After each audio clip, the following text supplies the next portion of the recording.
So when you think about this issue of shame, how do we know areas of shame in our life? Very simple. It's the things you want to hide. The things that you want to hide. The things in your life or my life that you would not want up here on this screen.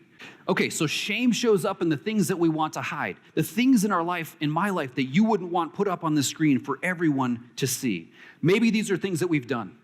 Maybe these are things we continue to do. Maybe these are things that people have done to us. Something we think, anything that you want to hide. So in the college setting, we have what we call the walk of shame.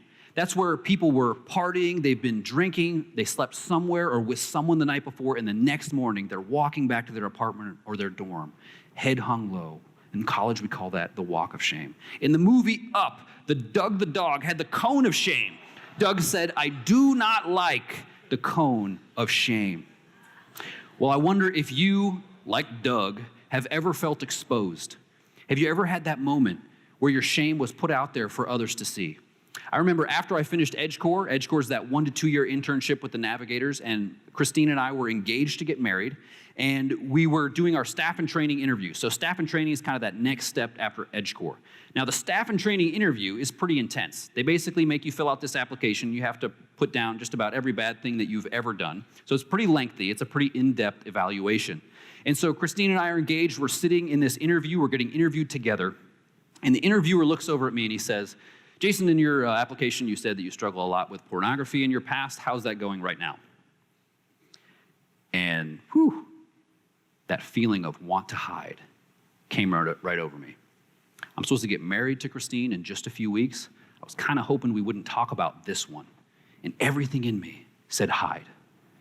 And a little bit later that night, she talked to me about it. She said, "Hey, I know that was kind of uncomfortable, but this is something we can talk about. It's okay." She was very gracious. She was very forgiving with me. You see, shame says if people knew the truth about me, they would not love me. And so we try to hide it.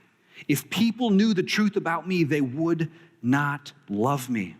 Shame says I'll never get it right. Shame says that I'm a screw up, I'm a mess up. I'm not blank enough is the voice of shame. But our loving Heavenly Father, He's merciful. He cuts through our hiding.